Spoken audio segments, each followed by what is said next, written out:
Imagine మీరెన్నో సంవత్సరాలు manage చేసి money save చేశారు. Salary, business income, personal savings, family support ఇలా స్లోలీ మీ బ్యాంక్ అకౌంట్లో 2 లక్షలు పెట్టుకున్నారు. మీరు నార్మల్గా లైఫ్ కంటిన్యూ చేస్తున్నారు. ఒకరోజు ఉదయం బ్యాంక్ యాప్ ఓపెన్ చేస్తే సడన్లీ లీన్ అమౌంట్ అని కనిపించింది. అకౌంట్లో మనీ కనిపిస్తుంది కానీ విత్డ్రా చేయలేరు, ట్రాన్స్ఫర్ చేయలేరు, యూపీఐ కూడా ప్రాపర్లీ పనిచేయకపోవచ్చు. అప్పుడు టెన్షన్ స్టార్ట్ అవుతుంది. ఎందుకంటే చాలామందికి లీన్ మార్క్ అంటే ఏమిటో కూడా తెలీదు. ఇప్పుడు ఇండియాలో చాలామంది ఇదే సిచ్యువేషన్ ఫేస్ చేస్తున్నారు. ముఖ్యంగా cyber complaint, suspicious transactions, online betting linked money, online transfers, disputed payments వంటి రీజన్స్ వల్ల అకౌంట్స్పై లీన్ మార్క్స్ పడుతున్నాయి. చాలామంది ఒకే క్వశ్చన్ అడుగుతున్నారు, నా అకౌంట్లో ఆల్రెడీ జెన్యున్ సేవింగ్స్ ఉన్నాయి, కంప్లైంట్ అమౌంట్ చిన్నదే, అయితే మొత్తం ఎందుకు హోల్డ్ చేస్తున్నారని. ఈరోజు ఈ వీడియోలో అదే విషయం గురించి కంప్లీట్ క్లారిటీగా మాట్లాడుకుందాం. లీన్ మార్క్ అంటే ఏంటి, సైబర్ కంప్లైంట్ ఎలా వస్తుంది, బ్యాంక్స్ ఎందుకు మొత్తం అమౌంట్ హోల్డ్ చేస్తాయి, సస్పీషియస్ అమౌంట్ మాత్రమే ఎందుకు హోల్డ్ చేయరు, పార్షియల్ రిలీజ్ అంటే ఏంటి, బ్యాంక్ని ఏమి అడగాలి, సైబర్ సెల్ని ఎలా కాంటాక్ట్ చేయాలి, లాయర్స్ ఏమంటున్నారు, 3 ఇయర్స్ అయినా ఎందుకు రిమూవ్ కాలేదు, ఫ్యూచర్లో ఎలా సేఫ్గా ఉండాలి, అన్నీ స్టెప్ బై స్టెప్ సింపుల్ తెలుగులో ఎక్స్ప్లెయిన్ చేస్తాను. ఈ వీడియో ఎడ్యుకేషనల్ మరియు అవేర్నెస్ పర్పస్ కోసం మాత్రమే. ముందుగా ఒక విషయం క్లియర్గా అర్థం చేసుకోవాలి. లీన్ మార్క్ అంటే అకౌంట్ పర్మనెంట్లీ బ్లాక్డ్ అయిపోయింది అని కాదు. సింపుల్గా చెప్పాలంటే అకౌంట్లో ఉన్న మనీపై టెంపరరీ హోల్డ్ పెట్టడం. అంటే అకౌంట్లో మనీ టెక్నికలీ ఉంటుంది కానీ మీరు పూర్తిగా యూజ్ చేయలేకపోవచ్చు. కొన్ని సిచ్యువేషన్స్లో ఓన్లీ పార్షియల్ అమౌంట్ యూజ్ అవుతుంది, కొన్ని సిచ్యువేషన్స్లో ఫుల్ రెస్ట్రిక్షన్ కూడా రావచ్చు. ఇది ఎందుకు జరుగుతుంది? సాధారణంగా సైబర్ కంప్లైంట్ జనరేట్ అయినప్పుడు లేదా సస్పీషియస్ మనీ ట్రైల్ డిటెక్ట్ అయినప్పుడు బ్యాంక్స్ ప్రికాషన్ తీసుకుంటాయి. ఇప్పుడు ఎగ్జాంపుల్ ద్వారా క్లియర్గా అర్థం చేసుకుందాం. సపోజ్ మీ అకౌంట్లో ఆల్రెడీ 2 లక్షలు ఉన్నాయి. అది మీ జెన్యూన్ సేవింగ్స్, శాలరీ ద్వారా వచ్చిందో, బిజినెస్ ద్వారా వచ్చిందో, ఫ్యామిలీ సేవింగ్స్ అయి ఉండొచ్చు. ఇప్పుడు ఒకరోజు అన్నోన్ సోర్స్ నుంచి 40,000 రూపాయలు వచ్చాయి, లేదా బెట్టింగ్ లింక్ ట్రాన్సాక్షన్ వచ్చింది. తర్వాత ఆ ట్రాన్సాక్షన్పై సైబర్ కంప్లైంట్ జనరేట్ అయింది. ఇప్పుడు కామన్ పబ్లిక్ డౌట్ ఏంటంటే, కంప్లైంట్ అమౌంట్ 40,000 కదా, అయితే రిమైనింగ్ 2 లక్షలు ఎందుకు హోల్డ్ చేస్తున్నారు అని.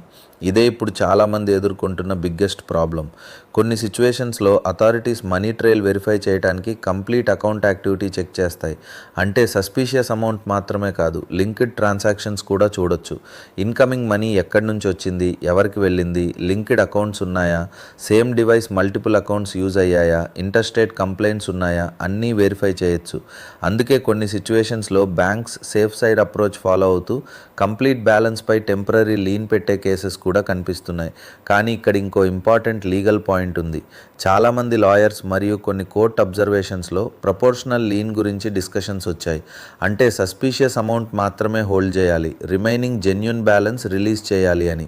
ఉదాహరణకి కంప్లైంట్ అమౌంట్ 40,000 అయితే ఆ అమౌంట్ మాత్రమే హోల్డ్ చేసి రిమైనింగ్ 2 లక్షలు రిలీజ్ చేయాలని చాలామంది ఆర్గ్యూ చేస్తున్నారు. ఎందుకంటే జెన్యూన్ సేవింగ్స్ని ఇండెఫినెట్లీ హోల్డ్ చేయటం వల్ల కామన్ పీపుల్ చాలా ప్రాబ్లమ్స్ ఫేస్ చేస్తున్నారు. ఈఎంఐలు స్టాప్ అవుతున్నాయి, ఫ్యామిలీ ఎక్స్పెన్సెస్ సమస్య అవుతున్నాయి, బిజినెస్ ట్రాన్సాక్షన్స్ అఫెక్ట్ అవుతున్నాయి, డైలీ లైఫ్ మొత్తం డిస్టర్బ్ అవుతోంది. కొన్ని రియల్ కేసెస్లో పార్షియల్ రిలీజ్ జరిగిన ఎగ్జాంపుల్స్ కూడా ఉన్నాయి. అంటే డిస్ప్యూటెడ్ అమౌంట్ హోల్డ్ చేసి రిమైనింగ్ బ్యాలెన్స్ రిలీజ్ చేసిన సిచ్యువేషన్స్ ఉన్నాయి. కానీ ప్రాక్టికల్ రియాలిటీ ఏంటంటే ఇది ఆటోమేటిక్గా జరగదు. చాలాసార్లు బ్యాంక్ బ్రాంచ్ అలోన్ డిసిషన్ తీసుకోదు. ఎందుకంటే కంప్లైంట్ ఇన్స్ట్రక్షన్ బయట నుంచి వస్తుంది, సైబర్ సెల్ లేదా ఇన్వెస్టిగేషన్ అథారిటీ నుంచి హోల్డ్ రిక్వెస్ట్ రావచ్చు. అందుకే బ్యాంక్ చాలా కేసెస్లో కంప్లైంట్ అథారిటీని కాంటాక్ట్ చేయండి అని చెప్తుంది. ఇప్పుడు చాలామంది అడిగే క్వశ్చన్, అప్పుడు మనం ఎగ్జాక్ట్లీ ఏం చేయాలి?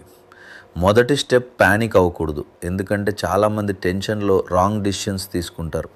సెకండ్ స్టెప్ బ్యాంక్ బ్రాంచ్కి వెళ్ళి ప్రాపర్ డీటెయిల్స్ కలెక్ట్ చేయాలి. అక్కడ క్లియర్గా అడగాలి, లీన్ రీజన్ ఏమిటి, కంప్లైంట్ నంబర్ ఏంటి, ఏ స్టేట్ నుంచి వచ్చింది, ఏ సైబర్ సెల్ నుంచి వచ్చింది, రెఫరెన్స్ ఐడి ఏంటి, అమౌంట్ ఎంత హోల్డ్ చేశారు, ఫుల్ డెబిట్ ఫ్రీజా, పార్షియల్ లీనా, ఇవన్నీ రిటర్న్గా తీసుకోవడం చాలా ఇంపార్టెంట్. ఓరల్ ఇన్ఫర్మేషన్ ఫ్యూచర్లో యూస్ఫుల్ కాదు. ఇప్పుడు నెక్స్ట్ ఇంపార్టెంట్ స్టెప్, మీ జెన్యున్ బ్యాలెన్స్ గురించి రిప్రజెంటేషన్ ఇవ్వాలి. ఉదాహరణకి, నా అకౌంట్లో ఆల్రెడీ పర్సనల్ సేవింగ్స్ ఉన్నాయి, సస్పీషియస్ అమౌంట్ మాత్రమే ఎంక్వైరీలో ఉంది, రిమైనింగ్ బ్యాలెన్స్ నా జెన్యున్ ఇన్కమ్, దయచేసి ప్రపోర్షనల్ రిలీజ్ కన్సిడర్ చేయండి అని రిటర్న్ అప్లికేషన్ ఇవ్వచ్చు. కొన్ని సిచ్యువేషన్స్లో bank statement, salary slips, income proof, GST records, business proof, old transaction history కూడా యూస్ఫుల్ అవుతాయి. ఎందుకంటే అథారిటీస్కి జెన్యున్ సోర్స్ ఎక్స్ప్లెయిన్ చేయడం ఇంపార్టెంట్. ఇప్పుడు చాలామంది ఎమోషనల్గా అడిగే బిగ్గెస్ట్ క్వశ్చన్, ఒక్కసారి సైబర్ కంప్లైంట్ లీన్ పడితే అసలు పోతుందా లేదా? రియాలిటీని హానెస్ట్గా చెప్పాలంటే కొన్ని లీన్ మార్క్స్ రిమూవ్ అవుతాయి, కొన్ని చాలా లాంగ్ టైం పెండింగ్లో ఉంటాయి. ముఖ్యంగా betting linked transactions, interstate cyber complaints, multiple linked accounts, suspicious money flow ఉంటే డిలేస్ ఎక్కువ కనిపిస్తాయి. అందుకే చాలామంది ఆన్లైన్లో 3 ఇయర్స్ అయింది ఇంకా రిమూవ్ కాలేదు అని చెప్తున్నారు. ఎందుకంటే ఇన్వెస్టిగేషన్ ప్రాసెస్ చాలా స్లోగా మూవ్ అవుతుంది. కొన్ని సిచ్యువేషన్స్లో కంప్లైనెంట్ రెస్పాన్స్ పెండింగ్ ఉండొచ్చు, కొన్ని కేసెస్లో మల్టిపుల్ విక్టిమ్ కంప్లైంట్స్ ఉండొచ్చు, కొన్ని సైబర్ సిస్టమ్స్లో లింక్డ్ ట్రాన్సాక్షన్ చైన్ వెరిఫై చేయడానికి టైం పడవచ్చు, ఇంటర్స్టేట్ కోఆర్డినేషన్ కూడా స్లో అవుతుంది. అందుకే చాలామంది ఫ్రస్ట్రేషన్తో ఇంతవరకు ఎవరికీ రిమూవ్ కాలేదు అని అనిపిస్తుంది. కానీ అన్ని కేసెస్ సేమ్ కాదు. కొన్ని కేసెస్లో రిలీజ్ కూడా జరుగుతుంది, కొన్ని కేసెస్లో పార్షియల్ రిలీజ్ జరుగుతుంది, కొన్ని కేసెస్లో కోర్టు డైరెక్షన్ తర్వాత మూవ్మెంట్ కనిపిస్తుంది. ఇప్పుడు చాలామంది లాయర్స్ ఏమంటున్నారు, చాలామంది అడ్వకేట్స్ జనరల్ ఇలా చెప్తున్నారు, ఇన్వెస్టిగేషన్ కంప్లీట్ అయిన తర్వాత రిలీజ్ ఛాన్సెస్ ఉంటాయి, ప్రాపర్ రిప్రజెంటేషన్ ఇవ్వాలి, డాక్యుమెంటేషన్ మెయింటైన్ చేయాలి, నీడ్ అయితే లీగల్ రూట్ యూస్ చేయాలని. కొన్ని సిచ్యువేషన్స్లో legal notice, RTI, court representation తర్వాత రెస్పాన్స్ ఇంప్రూవ్ అయిన ఎగ్జాంపుల్స్ కూడా ఉన్నాయి. కానీ ప్రతి కేసు సేమ్ కాదు. Case facts, complaint nature, transaction trail మీద డిపెండ్ అవుతుంది. ఇప్పుడు ఇంకో ఇంపార్టెంట్ విషయం, చాలామంది ఆన్లైన్లో ఫేక్ హెల్పర్స్ని ట్రస్ట్ చేస్తున్నారు. 10,000 రూపాయలు ఇవ్వండి, లీయన్ రిమూవ్ చేస్తాం, సైబర్ ఇష్యూ సాల్వ్ చేస్తామంటూ స్కామ్స్ కూడా జరుగుతున్నాయి.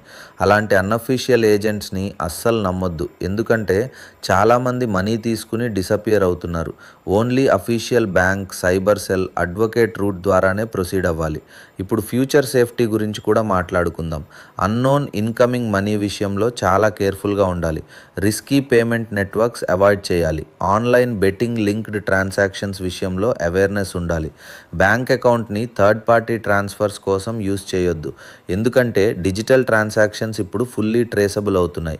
ఒకసారి సస్పీషియస్ మనీ ట్రైల్లో అకౌంట్ కనిపిస్తే ఎంక్వైరీ వచ్చే అవకాశం ఉంటుంది. చాలామంది జస్ట్ స్మాల్ ట్రాన్స్ఫర్ మాత్రమే వచ్చింది అనుకుంటారు, కానీ లింక్డ్ ఇన్వెస్టిగేషన్లో అకౌంట్ రిఫ్లెక్ట్ అయ్యే ఛాన్స్ ఉంటుంది.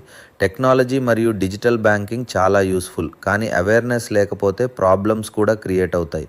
అందుకే ఫైనాన్షియల్ అవేర్నెస్ చాలా ఇంపార్టెంట్. ప్యానిక్ కాకుండా అఫీషియల్ ప్రాసెస్ ఫాలో చేయాలి, ప్రాపర్ డాక్యుమెంటేషన్ మెయింటైన్ చేయాలి, రిటర్న్ ఫాలోఅప్ చేయాలి, కంప్లైంట్ డీటెయిల్స్ కలెక్ట్ చేయాలి, జెన్యూన్ సోర్స్ ప్రూఫ్ రెడీగా పెట్టుకోవాలి. ఇవే ప్రాక్టికల్ స్టెప్స్. రిమెంబర్, లియన్ మార్క్ అంటే లైఫ్ ఫినిష్ అయిపోయింది అని కాదు, కానీ ప్రాసెస్ స్లో అవుతుందని మెంటల్లీ ప్రిపేర్ అవ్వాలి. కామ్గా అఫీషియల్ ఫాలోఅప్ చేయాలి, లీగల్ అవేర్నెస్ మెయింటైన్ చేయాలి. ఇదే సేఫెస్ట్ అప్రోచ్. ఈ వీడియో ఎడ్యుకేషనల్ మరియు అవేర్నెస్ పర్పస్ కోసం మాత్రమే. ఇల్లీగల్ యాక్టివిటీస్ లేదా సస్పీషియస్ ఫైనాన్షియల్ యూసేజ్ని ఈ వీడియో సపోర్ట్ చేయదు. ఆన్లైన్ ఫైనాన్షియల్ అవేర్నెస్ మరియు సైబర్ సేఫ్టీ గురించి క్లారిటీ కోసం మాత్రమే రూపొందించబడింది.